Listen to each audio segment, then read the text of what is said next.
Hello everyone, good morning. Welcome to my YouTube channel. आज की date आज 1 अगस्त हो गई, 1/8/2024। आज के जितने भी मोस्ट इम्पोर्टेंट करंट अफेयर्स के पॉइंट हैं सारे पे बात करेंगे। तो स्टार्ट करते हैं। स्टार्ट करने से पहले अगर आप हमारे चैनल में वीडियो को पहली बार देख रहे हैं तो प्लीज़ चैनल को सब्सक्राइब कर ले और बेल आइकन को भी प्रेस कर दे, जिससे कि नए वीडियो का नोटिफिकेशन आपको मिलता रहेगा। डिस्क्रिप्शन में हमारे टेलीग्राम चैनल का लिंक है, आप चाहें तो उससे भी जुड़ सकते हैं, जिसमें कि मैं डेली वीडियो के पीडीएफ अपलोड करता रहता हूं।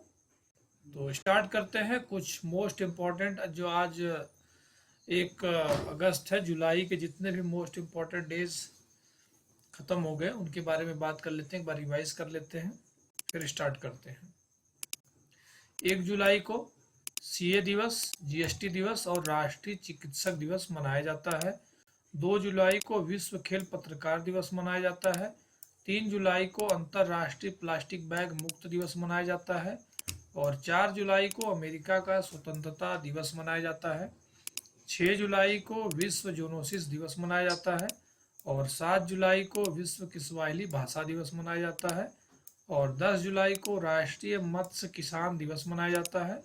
11 जुलाई को विश्व जनसंख्या दिवस मनाया जाता है। और 12 जुलाई को अंतर्राष्ट्रीय मलाला दिवस मनाया जाता है।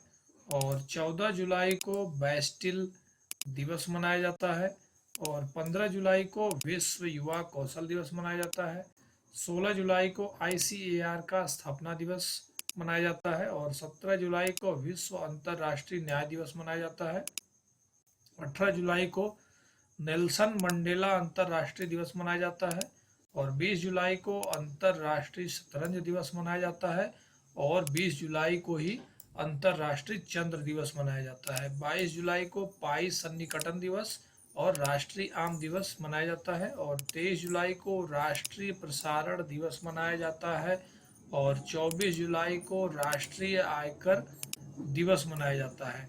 और 25 जुलाई को विश्व डूबने से बचाव का दिवस मनाया जाता है। और 26 जुलाई को कारगिल दिवस मनाया जाता है।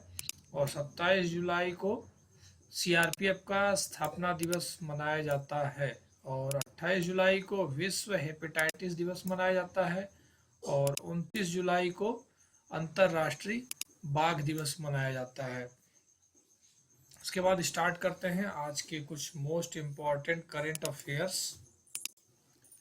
हाल ही में किस राज्य सरकार ने धर्मांतरण विरोधी कानून में संशोधन किया है?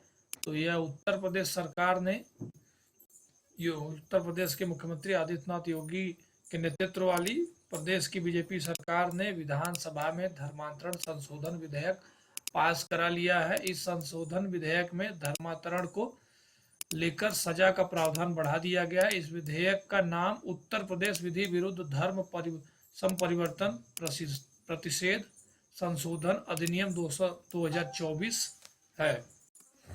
और हाल ही में किसे IPEF आपूर्ति श्रृंखला परिषद का उपाध्यक्ष नियुक्त किया गया है? तो इसमें भारत को नियुक्त किया गया है।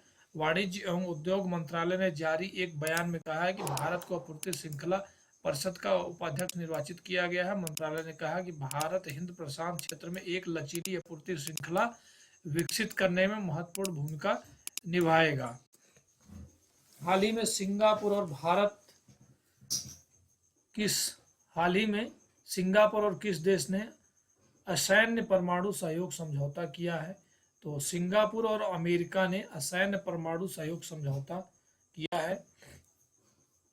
हाल ही में भारत कहाँ पहले बहुराष्ट्रीय वायुसेना अभ्यास तरंग शक्ति 2024 की मेजबानी करेगा? तो तमिलनाडु में तरंग शक्ति 2024 की मेजबानी करेगा। हाल ही में किसने पूर्व सैनिकों के लिए ई-सेहत टेली कंसल्टेंसी सुविधा शुरू की है? तो यह भारतीय सेना ने भूतपूर्व सैनिक अंशदायी स्वास्थ्य योजना ECHS ने 30 जुलाई 2024 से इलेक्ट्रॉनिक सेवा स्वास्थ्य सहायता और टेली परामर्श सेहत मॉडल शुरू किया है। यह पहल ECHS लाभार्थियों को अपने घरों से ऑनलाइन चिकित्सा परामर्श प्राप्त करने की अनुमति देती है। इससे ECHS पॉलीक्लिनिक जाने की आवश्यकता समाप्त हो जाती है। ई सेहत मॉड्यूल संरचित वीडियो आधारित परामर्श प्रदान करता है, जिसका उद्देश्य दूर से समय पर और गुणवत्तापूर्ण चिकित्सा देखभाल प्रदान करके दिग्गजों के लिए स्वास्थ्य सेवा वितरण को बढ़ाना है। यह भारतीय सेना ने शुरू किया है। हाल ही में मृदु पवन दास को किस देश में भारत के हाई कमिश्नर बनाए गए हैं?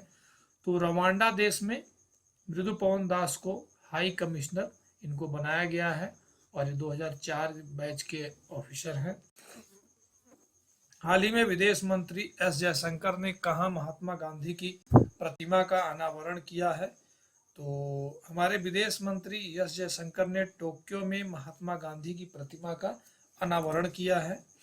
और हाल ही में यूपीएससी की नई चेयरमैन कौन बनी है? तो यूपीएससी की नई चेयरमैन प्रीति सूदन बनी है, जो कि ये है। और union public service commission UP जैसे प्रीति सूदन को अपना नया अध्यक्ष नियुक्त किया है। 1 अगस्त से इस पद पर कार्यभार संभालेंगी। प्रीति सूदन आंध्र प्रदेश कैडर की 1983 बैच की रिटायर्ड IAS अधिकारी हैं। इन्होंने पहले भी यूपीएससी में सदस्य के रूप में कार्य किया और विभिन्न सरकारी पदों पर भी अपनी सेवाएं दी है। और प्रीति सूदन को यूपीएससी की नई चेयरमैन बनाया गया है।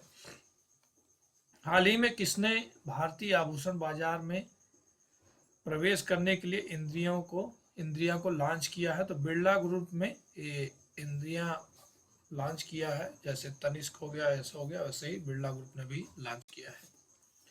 हाल ही में कृषि अर्थशास्त्रियों का 32वां अंतर्राष्ट्रीय सम्मेलन कहाँ होगा? तो यह सम्मेलन नई दिल्ली में होगा। हाल ही में कौन एशियाई क्रिकेट परिषद के अध्यक्ष बनेंगे? तो मोहसिन नकवी एशियाई क्रिकेट परिषद के नए अध्यक्ष बनेंगे। हाल ही में किसे ईस्टर्न कोलफील्ड्स लिमिटेड का CMD नियुक्त किया गया है? तो सतीश झा को ईस्टर्न कोलफील्ड्स लिमिटेड का CMD इनको नियुक्त किया गया है।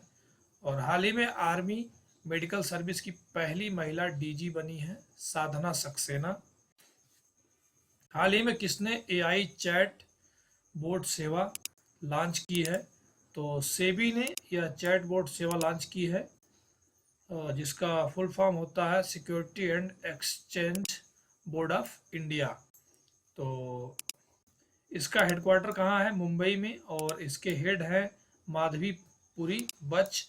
और इसमें क्या किया है? सेबी ने निवेशकों को एजुकेट करने के लिए एजुकेट के उद्देश्य से सेवा नाम से एक ऑनलाइन असिस्टेंट लॉन्च किया है। सेवा आर्टिफिशियल इंटेलिजेंस यानी कि आर्टिकल इंटेलिजेंस से चलता है और एक तरह का यह चैट बोर्ड है जो कि निवेशकों को एजुकेट करता है, उसके बारे में बताता है।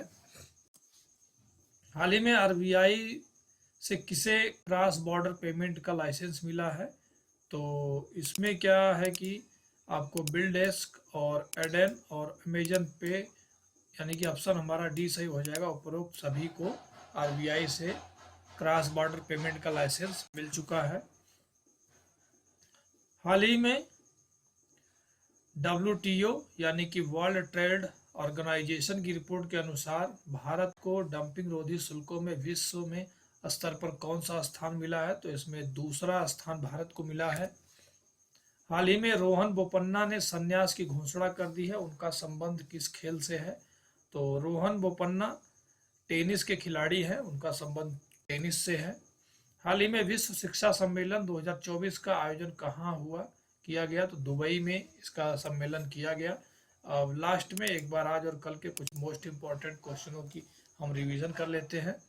उत्तर प्रदेश राज्य सरकार ने धर्मांतरण विरोधी कानून में संशोधन किया है। भारत को IPEF आपूर्ति श्रृंखला परिषद का उपाध्यक्ष चुना गया है। और सिंगापुर और अमेरिका देश ने सैन्य परमाणु सहयोग समझौता किया है। तमिलनाडु में भारत पहले बहुराष्ट्रीय वायुसेना अभ्यास तरंग शक्ति 2024 की मेजबानी करेगा। भारतीय सेना ने पूर्व सैनिकों के लिए ई-सेहत टेली कंसल्टेंसी सुविधा शुरू की है। और मृदु पवन दास रवांडा देश में भारत के हाई कमिश्नर बनाए गए हैं। और बिरला ग्रुप भारतीय आभूषण बाजार में प्रवेश करने के लिए इंडिया को लॉन्च किया है। और नई दिल्ली में कृषि अर्थशास्त्रियों का 32वां अंतर्राष्ट्रीय सम्मेलन होगा। श्रीलंका ने पहली बार विमेंस एशिया कप 2024 का खिताब जीता है। और सबसे अधिक चुना जाने वाला घरेलू एफएमसीजी ब्रांड पार्ले जी बना है। और लाओस देश ने भगवान राम और भगवान बुद्ध का चित्र लगाकर डाक टिकट जारी किया है। भारत को बांग्लादेश मोगला पोर्ट टर्मिनल के लिए परिचालन अधिकार प्राप्त हुआ है। और निकोलस मदुरो को वेनेजुएला देश का फिर से राष्ट्रपति चुना गया है। मनोज मित्तल को सिडबी का सीएमडी नियुक्त किया गया है। सुदीप्ता सेन गुप्ता ने ब्रेकिंग रॉक्स एंड बैरियर्स नामक पुस्तक लिखी है। इंग्लिश चैनल को सफलतापूर्वक पार करने वाली सबसे कम उम्र यानी कि 16 साल की पैरा तैराक जिया राघवनी है। और मनु भाकर ने सरबजोत सिंह के साथ मिलकर मिश्रित टीम इवेंट में कांस्य पदक जीता है। 30 जुलाई को मानव तस्करी के खिलाफ विश्व दिवस मनाया गया। किश्तवाड़ में मचैत मात्रा यात्रा शुरू की गई। और चीन ISSF जूनियर विश्व चैंपियन 2023 में शीर्ष पर रहा। और राजस्थान राज्य की शहरी सेवाओं के विस्तार के लिए ADB $200 मिलियन देगा। नई दिल्ली में गोवा गांवों की संस्कृति संपत्ति मानचित्रण का वर्चुअल मंच शुरू किया गया है। और स्पेन में पेड्रो साचेज को देश का कार्यवाहक प्रधानमंत्री चुना गया है। और कर्नाटक राज्य सरकार ने रामनगर जिले का नाम बदलने का फैसला किया है। झारखंड में संतोष कुमार गंगवार को राज्य का राज्यपाल बनाया गया है। पेरिस में पहली बार इंडिया हाउस का उद्घाटन हुआ है। रैपिडो भारत का तीसरा यूनिकॉर्न बन गया है जो कि बाइक टैक्सी है। अल्ट्राटेक ने इंडिया सीमेंट में 32.72% हिस्सेदारी खरीदी है। और दिल्ली में भूमिगत संग्रहालय खुलेगा। डॉक्टर जितेंद्र सिंह को चेन्नई में लाइफ टाइम अचीवमेंट पुरस्कार मिला है। और भारत सरकार ने मार्च 2027 तक देश भर में 25,000 PM जन औषधि केंद्र खोलने का लक्ष्य रखा है। इसी लास्ट रिवीजन क्वेश्चन के साथ आज की वीडियो समाप्त होती है। उम्मीद करता हूँ जानकारी पसंद आई होगी। अगर वीडियो अच्छी लगी होगी तो प्लीज़ दोस्तों में शेयर कीजिएगा। और हमारे चैनल को जो पहली बार वीडियो देख रहे हैं सब्सक्राइब कर लीजिएगा। तो मिलते हैं नए वीडियो में नई जानकारी के साथ। तब तक के लिए नमस्कार।